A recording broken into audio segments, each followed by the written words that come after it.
নির্বাচনী প্রচারণার সংবাদ সংগ্রহে এই মুহূর্তে ঢাকা ১৫-এর শেওড়াপাড়া এলাকায় আছেন সহকর্মী জিএম মাহমুদ। সরাসরি যুক্ত হচ্ছেন আমাদের সাথে মাহমুদ, নির্বাচনী প্রচারণা তো জমে উঠেছে, একটা উৎসব মুখর পরিবেশ বিরাজ করছে সবার মাঝে। তো প্রার্থীরা কি ধরনের প্রতিশ্রুতি দিচ্ছেন এবং সাধারণ মানুষের তাদের কাছে প্রত্যাশা কেমন, বিস্তারিত জানাবেন।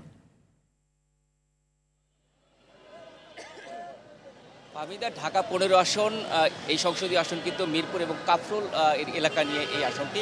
তো আজকের যে অবস্থা তাতে দেখছি যে অনেকটাই জমে উঠেছে নির্বাচনের প্রচারণা। এখানে জামাত ইসলামের পক্ষে এখানে কিন্তু গণসংযোগ এবং মিছিল করা হচ্ছে। এখানে অসংখ্য মানুষের উপস্থিতি কিন্তু এখানে রয়েছে এবং তারা কিন্তু ভোটারদের সাথে কথা বলছেন এবং বিভিন্ন প্রতিশ্রুতির কথা দিচ্ছেন এবং ভোটারদের মধ্যেও কিন্তু আমরা এক ধরনের স্বতঃস্ফূর্ততা আমরা কিন্তু দেখতে পাচ্ছি। অর্থাৎ নির্বাচন যত এগিয়ে আসছে হয়তো মানুষের মধ্যে উৎসাহ এবং উদ্দীপনা কিন্তু বাড়ছে এবং ভোটারদের মধ্যেও কিন্তু আগ্রহ বাড়ছে। আমরা কিন্তু এমনটি দেখছি। এখানে কিন্তু জামাতের পক্ষে যে মিছিলটি এটি কিন্তু এখানে এসে জড়ো হয়েছে এবং এখানে বিভিন্ন স্লোগান দিচ্ছে তারা এবং গণভোটের পক্ষে এবং এই নির্বাচনে যেন সবাই অংশগ্রহণ করে এবং স্বতঃস্ফূর্তভাবে ভোট কেন্দ্রে যায় এমন কথাও কিন্তু তারা বলছে। আমরা দু একজনের কথা শুনতে চাই।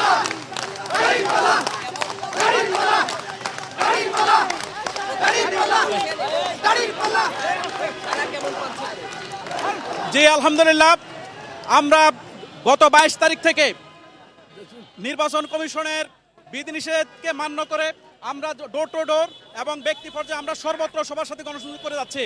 আমরা আশা করছি অত্র এলাকাবাসী যে স্বতঃস্ফূর্ততা দেখাচ্ছে, তারা ডাক্তার শফিকুর রহমানকে তাদের আত্মারাত্ম হিসেবে, তাদের পরিবারের একজন হিসেবে গ্রহণ করে তারা দাঁড়িপাল্লায় ভোট দেওয়ার জন্য সদা প্রস্তুত রয়েছে এবং আমরা বিশ্বাস করি আগামী ১২ তারিখ অত্র এলাকার ঢাকা ১৫ আসনের ভোটারদের প্রত্যক্ষ ভোটের মাধ্যমে ডাক্তার শফিকুর রহমান বিপুল ভোটে জয় হবে ইনশাআল্লাহ।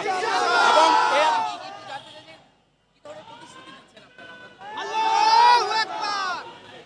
সেবামূলক যত রকমের কাজ আছে যেগুলা মানুষের জন্য মঙ্গলকর, এই কাজগুলো করার জন্য আমাদের প্রতিশ্রুতি। সারা 100% সারা ইনশাল্লাহ এবার দেড় বিজয় হবে ইনশাল্লাহ। আমরা দেখতে পাচ্ছি এখানে কিন্তু ভোটারদের মধ্যে একই সাথে কর্মী সমর্থকদের মধ্যেও কিন্তু উৎসাহ উদ্দীপনা রয়েছে এবং তারা বলছেন যে এই আসন্ন ১২ তারিখের যে নির্বাচন তারা কিন্তু ভোট কেন্দ্রে যাবেন এবং তাদের যে পছন্দের প্রার্থীকেই তারা বেছে নেবেন এমন কথা বলছে। আমরা অন্যান্য দলেরও কিন্তু আমরা দেখেছি মিছিল এবং তাদের প্রচারণা। তো এই মুহূর্তে আমি বলতেই পারি যে আসলে অনেকটাই জমে উঠেছে নির্বাচনের প্রচারণা।